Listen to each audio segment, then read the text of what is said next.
Hi, I'm Wayne Tuttle, and welcome to Chasing Legends.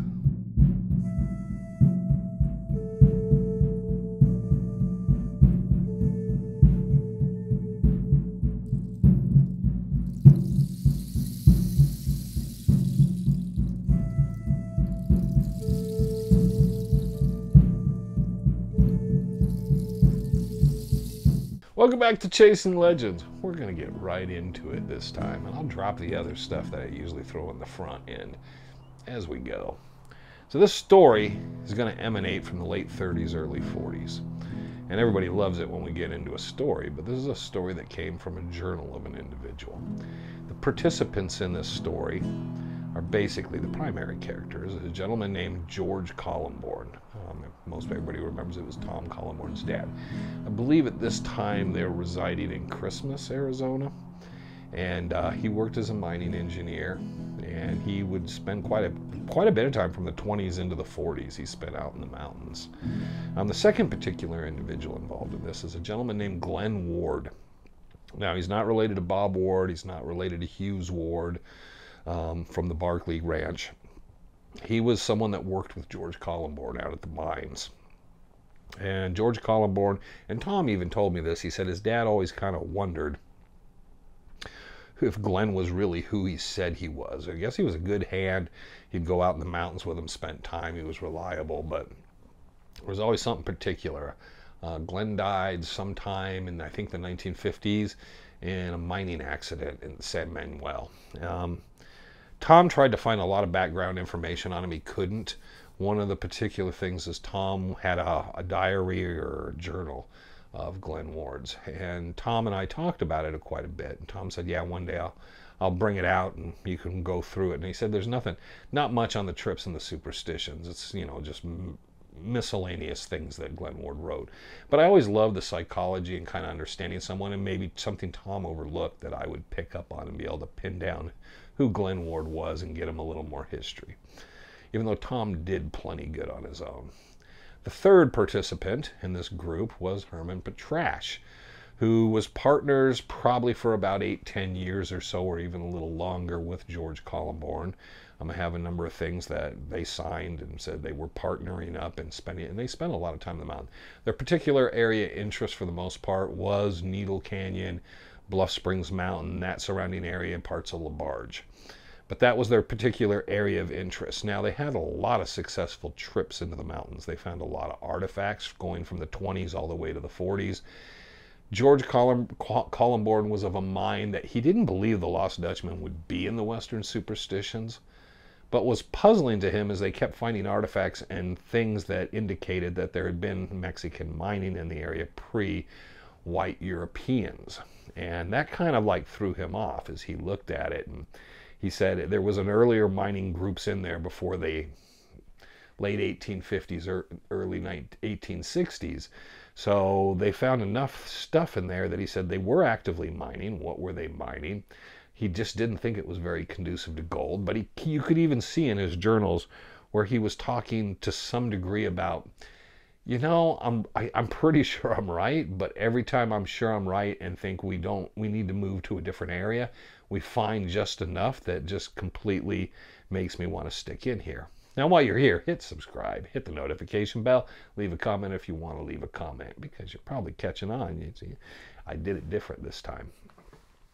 So this group of three individuals go in the mountains. They went in through by the Quarter Circle U most of their trips. George Kollenborn was good friends with a gentleman named William Augustus Barkley, known as Tex Barkley. This is why Tom was able to work at the Quarter Circle U for a few summers there, because his dad was friends with Tex Barkley, and they got along really good, and he's referenced to. Now, it's an interesting story because there's a number of other stories that they did in the mountains, and this is probably where the one that the few people, and I know there's 2 or 3 people that have seen this material, overlooked, and I always thought this was the most intriguing, and this was one that I actually spent more time than probably anybody would think possible looking for. Now, we're talking a period of time much later, but I will describe what George Kollenborn was looking for after you go to www.legendofsuperstitionmountains.com and check out the bark notes and all the other cool stuff I have over there. Pick up a t-shirt, a coffee cup, something like that. And then you come back, and then you have your cool stuff on the way sent in the mail, right? And then you get to see the rest of the video. Yeah, why not? So now that you've done that, so George Kollenborn went in, and they were doing trips, and we talked about the Cave of the Bronze Cross, and they were having a camp that was somewhere around Al Morrow's camp in Needle Canyon. We don't know the exact location of it. I don't think Tom ever knew. And Tom and I talked quite a bit about this particular story because he kind of thought it was interesting. He looked a couple times, but he never came up with anything. And I just wanted to figure out what it was his dad saw. So his dad said he went on the west side of Needle Canyon, and he was south of Weaver's Needle, and he was working through the rugged area over there. It was just a day where the other guys had slept in. Camp was quiet. He figured they're going to be doing whatever they're doing with stuff. They'd found some mining tools and some other things previously. But he wanted to check out that area because he said we really hadn't checked out that area. So he spent pretty much the morning into the afternoon over that way, up on the hillsides and up south at Weaver's Needle. Now, he doesn't give you exactly his trajectory. You know, he left camp and he wandered and he just kind of went around. But he started going through, said it was really rugged terrain where he was going through. And it was up and down, cutting through stuff. He wasn't making very good time. But as he worked his way back towards the Needle, he came across a spot, and he doesn't say whether it's in a lower lying area or higher, but he said it came to the spot and there was a big crack in the ground. And he said it was probably 15, 20 feet long, 2 to 3 feet wide in spots. And he looked at it, and it was just kind of a really odd spot. So he got up and he started to look, and he didn't have a flashlight or anything. I think at that time they were using candles. They probably had some cheap flashlights, but it's daylight. He's not thinking about that. So he said he was checking the area out, and he kept looking up and down it. And he said when the sun, he got to the right point to see the sun, it was about 20, 25 feet deep. And there was no way to climb down in it. So he's looking in, but he thought he could see some animal bones and a few things at the bottom. But he couldn't, kind of looking down one way and the other way, he could tell it just continued. His theory was this was some sort of opening that had opened up many, many million years ago, and it had something to do with possibly the lava or an open space down in the mountains. And he said he thought it could connect to other spots and areas. And he wondered if it had something to do with the cave systems they'd seen on the eastern side of Needle Canyon, which I was puzzled. That would put this spot maybe lower than I would think. I thought it was up elevated, because the other thing he said is from there he could look back over at their camp and see the area of the Cave of the Bronze Cross. So he could see those areas. Now, I don't think he could necessarily see it. He could see the general area. So he was elevated enough to look down and look across and so forth. He said he dropped a few rocks down in, was kind of listening to it, noted it, said he was going to have ropes, but he was really intrigued with it. And it takes a couple pages of him talking about it, thinking it was a big discovery. Went back to camp. Herman and Glenn, yeah, whatever, dude. Okay, yeah, it's a crack in the ground. I've been there with Randy. There was something I found once, and similar thing is I took pictures and I showed Randy the pictures because I was all like, check this out, dude. Somebody dug here. There's an axe. There's this. And Randy went, it's natural. And he was more into something. So we went off. A couple of years later, I'm showing something. I think I posted it somewhere on Facebook maybe even. Randy said, where's that from? And I said, that's that axe I showed you. He said, what? He had a completely 180 turn on the whole thing. He's like, why didn't we go back and check that? I said, you acted like it was nothing. You said, eh. So what am I supposed to do? We're out there together. You say, eh. I said, okay, I got the pictures. I looked around the site. We'll go back another time. And then Randy broke his foot, which leads us up to the present in the story. And you can go there after you think about going to the Dutch Hunter Rendezvous, November 3rd, 4th, and 5th. Okay, it's at the Don's Camp. We're going to be out there. Bring yourself some food, a tent, some camping gear, sleeping bag, a chair. Always bring a chair. You don't need it for the amphitheater for the guest speakers that night, but you will need it for sitting around the campfires and the other times. So just get used to whatever you're carrying, a drink in your hand and a chair in the other hand. So you set the chair down and sit and talk with other people and move it around from group to group as you talk. But everybody's welcome. We'll be cooking up a bunch of chili on Saturday night. We have Jack Sanfelice, James Simpson. I'm trying to line up other people. Haven't got the call back from them. I will bug them again. So if they watch our videos, be aware that I'm going to keep calling you. Just call me back saying no. But I wanted to get some people, particularly not always Dutch hunting. We like to have a bit of a variety of different things that are interesting in the programs. So November 3rd, 4th, and 5th. So now we got George Kollenborn. I was very privileged to actually know these things and then sit and talk with Tom Kollenborn about it. Because as I went out, particularly after Randy had broke his foot, I made a number of trips. And my trips, part of them were designed to go out to this area and look. Because I was kind of like, okay, we're not doing anything else. This isn't treasure. This isn't a mine. This is a particular spot. I want to kind of figure it out. So I talked to Tom. Tom couldn't really, because he hadn't really spent much time searching it. And Tom also really never concentrated much to it. And I said, well, your dad seemed to think it was interesting.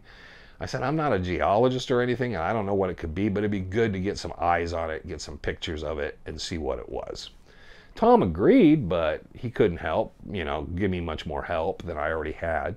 So my idea was to go out and just start beginning a pattern of just kind of cut a swathe and then work my way back up and out each trip. So I think a couple of the times I went, I came out Needle Canyon, which was a pain, and the others I went out through up Fremont Saddle, which was more of a pain. So there wasn't an easy way to backtrack or do anything. The first trip I made, I went up to Fremont Saddle out towards the lookout, but went past the lookout and started to work myself gradually off the lookout. Not the lookout point itself, but further east, working down. And one of the first times I'm up there, I find the spot. Now, the crack I found was 5 to 7 feet wide. It was probably about 15 feet deep, and I got excited. I mean, I was just like banging around going, holy crap, I found it. First try, I'm coming down, and I was like, man, this is going to be cool. And what's made it not so terrible is I can work my way back up to where I was. I don't have to go, it's like, oh, awesome. And I took a bunch of pictures. I don't know where the pictures are. They're on a disc somewhere. So I took a whole bunch of pictures, was looking at it, ran north-south like I think it was in that. And then I thought, oh, no, I think it's supposed to be east-west. But then I realized it made a turn. So I'm like, oh, and I went down to look at that. And then everything, my bubble burst because I could see the opening where if I climbed down and around, got down, you could walk right into it. And it wasn't going to go any further. It was just kind of a spot that was opened up. But it looked very close to what was in the journals. So I saw that one, got really excited, and then I thought, well, crap, if I found this one, I'll find others. That was the only thing I found ever similar to it. I made 3 or 4 trips. Each trip I would take and kind of do a trajectory and follow a certain line. So I could zigzag a little bit, but not too much, but cover enough to 20, 30 feet either way and be able to look around to see it because he caught it.